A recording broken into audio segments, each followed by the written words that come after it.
राज मैंने सुना है जहाँ तक कि जंगल राज था कभी। जंगल राज तो नहीं है अभी, लेकिन पब्लिक का शोषण जंगल राज से भी खतरनाक है। यहाँ पे पब्लिक का शोषण बहुत हो रहा है भाई। यहाँ पे मैं बच्चों को देखता हूँ, चुनाव प्रचार में मैं जहाँ भी जाता हूँ, बिहार घूमने को जहाँ मैं जाता हूँ, देखता हूँ बच्चे यहाँ नंगे पाँव मिलते हैं और सिर्फ चड्डी पहने रहते हैं, और कोई कोई बच्चे बनियान भी पहने रहते हैं। लेकिन वो चड्डी और बनियान भी जो पहने रहते हैं उनका इतना गंदा रहता है कि ऐसा लगता है कि हफ्तों दर हफ्ते वो लोग साफ़ सफाई नहीं कर पाते हैं। तो मुझे इससे यहाँ की गरीबी का पता चलता है कि अगर किसी के माँ बाप के पास पैसा नहीं रहेगा तो वो एक जोड़ी कपड़े में, एक बनियान और चड्डी में अपने बच्चे को हफ्ते भर नहीं रखेगा, क्योंकि वो बहुत गंदी और बहुत बुरी हालत में दिखते हैं। ऐसा लगता है कि जैसे पहले आदिवासी वगैरह का सुनते थे उस तरह से, कि जैसे ज्ञान नहीं है, नहाना नहीं है, कपड़े नहीं पहनना है, उस तरीके से मुझे बिहार में बच्चे दिखते हैं। आज़ादी के 75 साल बाद तो ये बहुत शर्म की बात है, और भाई दिल से बोलता, मुझे बहुत बुरा लगता है देख के, मुझे बिल्कुल अच्छा नहीं लगता है ऐसी यहाँ की स्थिति, बुरी स्थिति देख के। 24 बिहार में अभी चुनावी माहौल है। बिहार में सभी पार्टियां एक दूसरे को पछाड़ने की हेर फेर में लगी हुई हैं, और बिहार में किस प्रकार से वोटिंग होती है तो आप सभी जानते ही हैं। तो आइए किस तरीके से सही वोटिंग हो, और बिहार की अभी ग्राउंड लेवल की स्थिति क्या है, ज़मीनी स्तर की स्थिति क्या है, और कागजी दरों में स्थिति क्या है, कागज़ की स्थिति क्या है, पेपर की स्थिति क्या है। पेपर में कुछ और विकास हुआ है, ज़मीनी स्तर पे कुछ और विकास हुआ है। मुंबई से आए लंकेश ओम जी इसके बीच के डिफरेंस को बराबर समझ चुके हैं, क्योंकि इन्होंने कागज़ों पर के भी विकास को पढ़ा है और ज़मीनी स्तर के विकास को भी गांव-गांव घूम कर आज इन्होंने देख लिया। शायद तब इनको विश्वास हुआ यहाँ की सरकार पे और ऐसे फरेब लोगों पे। तो सबसे पहले स्वागत है आपका मेरे न्यूज़ चैनल में। धन्यवाद भाई।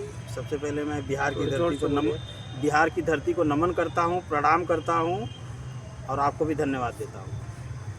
तो सर, जैसे आपके यहाँ भी वोटिंग होती होगी, आपके यहाँ भी गवर्नमेंट बनाई जाती होगी जी, लेकिन जैसे कि आपके यहाँ भी विकास होता होगा जी। तो क्या आपके यहाँ सिर्फ कागजों पे विकास होता है या फिर धरातल पर भी विकास होता है? तो हमारे यहाँ तो आप देख रहे होंगे कागज़ पे विकास की क्या स्थिति है और धरातल और ग्राउंड लेवल पे क्या स्थिति है। तो मेरे जनता को, मेरे चाहने वालों को आप बताइए कि ज़मीनी स्तर पे ग्राउंड लेवल पे क्या विकास है। यहाँ पे तो हमारे यहाँ सबसे पहले मुंबई में तो वो तो एक बहुत स्ट्रांग सिटी है, वहाँ पे तो सब कायदे और कानून में ही होता है। लेकिन यहाँ पे जंगल राज मैंने सुना है जहाँ तक कि जंगल राज था कभी। जंगल राज तो नहीं है अभी, लेकिन पब्लिक का शोषण जंगल राज से भी खतरनाक है। यहाँ पे पब्लिक का शोषण बहुत हो रहा है भाई। यहाँ पे मैं बच्चों को देखता हूँ, चुनाव प्रचार में मैं जहाँ भी जाता हूँ, बिहार घूमने को जहाँ मैं जाता हूँ, देखता हूँ बच्चे यहाँ नंगे पाँव मिलते हैं और सिर्फ चड्डी पहने रहते हैं, और कोई कोई बच्चे बनियान भी पहने रहते हैं। लेकिन वो चड्डी और बनियान भी जो पहने रहते हैं उनका इतना गंदा रहता है कि ऐसा लगता है कि हफ्तों दर हफ्ते वो लोग साफ़ सफाई नहीं कर पाते हैं। तो मुझे इससे यहाँ की गरीबी का पता चलता है कि अगर किसी के माँ बाप के पास पैसा नहीं रहेगा तो वो एक जोड़ी कपड़े में, एक बनियान और चड्डी में अपने बच्चे को हफ्ते भर नहीं रखेगा, क्योंकि वो बहुत गंदी और बहुत बुरी हालत में दिखते हैं। ऐसा लगता है कि जैसे पहले आदिवासी वगैरह का सुनते थे उस तरह से, कि जैसे ज्ञान नहीं है, नहाना नहीं है, कपड़े नहीं पहनना है, उस तरीके से मुझे बिहार में बच्चे दिखते हैं। आज़ादी के 75 साल बाद तो ये बहुत शर्म की बात है, और भाई दिल से बोलता, मुझे बहुत बुरा लगता है ये देख के, मुझे बिल्कुल अच्छा नहीं लगता है ऐसी यहाँ की स्थिति, बुरी स्थिति देख के बच्चों की जो है, मुझे बिल्कुल भी मेरा दिल एकदम से रूठ गया यार यहाँ से। इस गरीबी का, इस जैसे आपको दुख हुआ जी, इन सब का दोष किन्हें जाता है, और हमारे बिहार के इस हालात का? सीएम को जाता है, बिहार के मुख्यमंत्री को जाता है। जो बीमार पड़े हुए हैं उनके पीछे से जो मिनिस्टर हैं उनके सब लूटपाट मचाए हैं कि तू इतना लेके जा, मैं इतना लेके जाता हूँ, मैं ये लेके जाता हूँ, तो वो लेके जा, मिल बांट के सब हाँ, खाते हैं। सब मिल एक ही थाली के चट्टे बट्टे पूरी तरह से बिहार को लूट रहे हैं। पीछे से मिनिस्टर लोग, इस समय की मौजूदा सरकार को, नीतीश सरकार के मिनिस्टर लोग, उनको पता है अब हमें आना नहीं है, अब हमारा बोरिया बिस्तर बंद गया, हमें जाना है। और नीतीश चाचा बीमार पड़े हैं, उनको पता नहीं चलता है कि वो सीएम हाउस में हैं, क्या अपने घर पे है, क्या कहीं मीटिंग में है, उनको कुछ समझ में नहीं आता है। उनको ज़बरदस्ती कहीं पे लोग लेके जाते हैं, वहाँ से लेके आते हैं, यही काम है, बाकी कुछ नहीं। जनता जाए भाड़ में, बिहार के बाकी मिनिस्टर हैं वो लूटपाट कर रहे हैं, और बिहार का बहुत दुर्दशा है, बहुत। अगर किसी को ऐसा लगता है, किसी को बुरा लगता है तो वो सत्ता पक्ष मिनिस्टरों को छोड़ के उनके समर्थक अगर भी घूम के देखेंगे तो उनके भी आंखों में आंसू आ जाएगा। बिहार का स्थिति इस समय ये है। आपकी जो बातें हैं वो भावुक करने वाली हैं। जी। तो क्या नेताओं को ये परेशानी नहीं दिखती होगी क्या?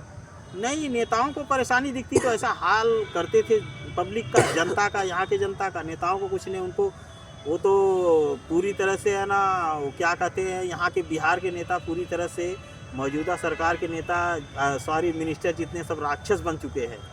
उनको जनता का खून पीने में भी अगर पीना पड़े तो ज़रा सा संकोच नहीं करेंगे और बिस्लरी पानी समझ के उनका खून भी पी जाएंगे निकाल के। और उनके समर्थक तो ग्राउंड लेवल पे कम से कम घूमते हैं। उन्हें ये बात समझनी चाहिए कि नहीं कि हमारे जो भाई हैं उनकी हालात ऐसी है, हमारे जो लोग हैं उनकी हालात ऐसी है, तो मैं अच्छे लोगों का समर्थन करूं। उन्हें तो ये बात समझनी चाहिए। लेकिन ये नेता लोग बड़े होशियार हैं, तो उन्हें भी जातिवाद का चश्मा पहना देते हैं। तो जातिवाद का चश्मा उतारने के लिए आप उन सबसे क्या कहिएगा? वो भी उनकी भी मजबूरी है। वो भी गरीब लोग ही है। वो भी झंडा उठाने वाले 500 रुपये दारू मुर्गा वाले भी हैं। वो भी मजबूरी में वहाँ गए हैं। उनकी भी गलती नहीं है। गरीबी इतनी है यहाँ कि इंसान जीने के लिए कुछ भी करता है, बस वही वो कर रहे हैं, बाकी और कुछ भी नहीं है। तो सभी बिहार के वोटरों से आप क्या कहिएगा?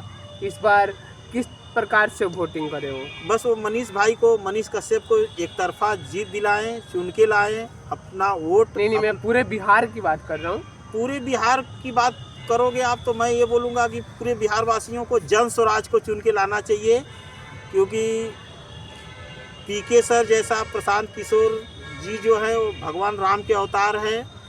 ऐसा इंसान उनको धरती पे, बिहार की धरती पे अभी नहीं तो कभी नहीं, अब कभी नहीं मिलेगा।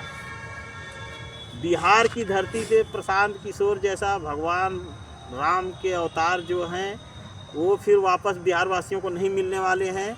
फिर हजारों साल तक इनको इस दुर्दशा में, इंसान से जानवर बनने को देर नहीं लगेगी। उसी दिशा में चल रहे हैं और आने वाले टाइम में वही होने वाला है। इनको 1000 साल तक कोई नहीं बचा सकता। ऐसे ही घुट घुट के जिएंगे, बस जिएंगे मरेंगे, जिएंगे मरेंगे और जानवर की ज़िंदगी जीने को मजबूर हो जाएंगे।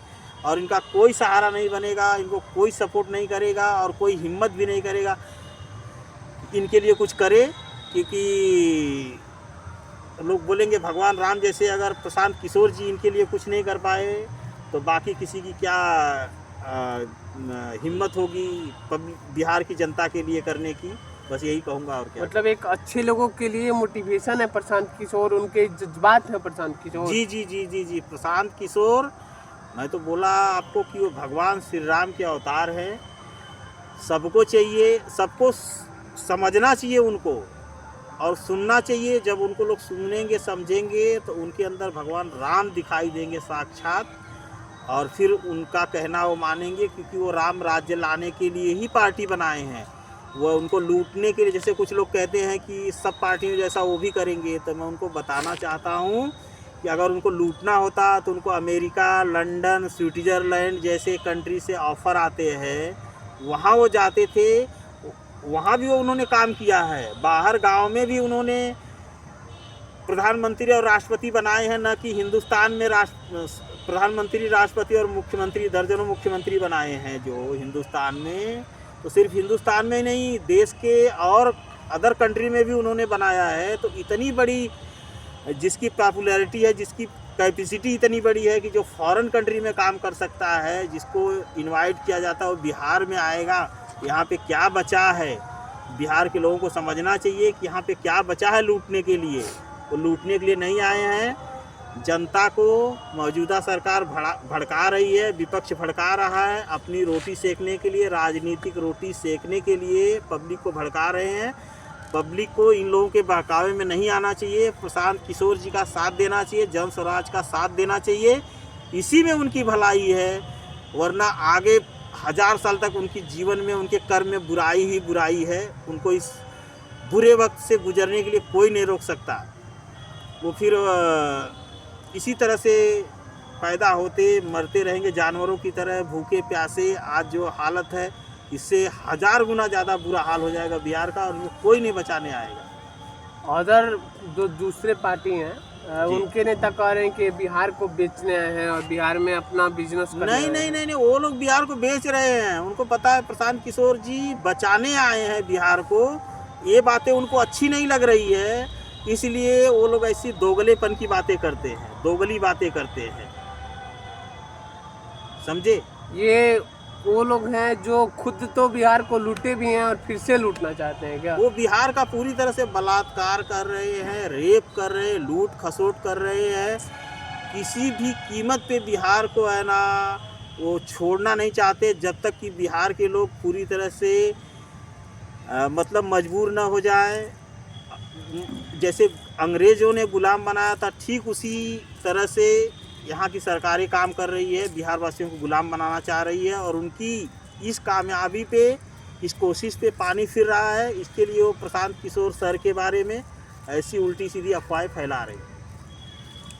तो बिहार की जनता क्या सोचते हैं आप जनसुराज के बारे में, दूसरी अदर पार्टियों के बारे में, और इस बार आप किन की सरकार चाहते हैं? कमेंट करके ज़रूर बताएं। तब तक के लिए जय हिंद, बने रहिए नाउ एक्सप्रेस 24 के साथ।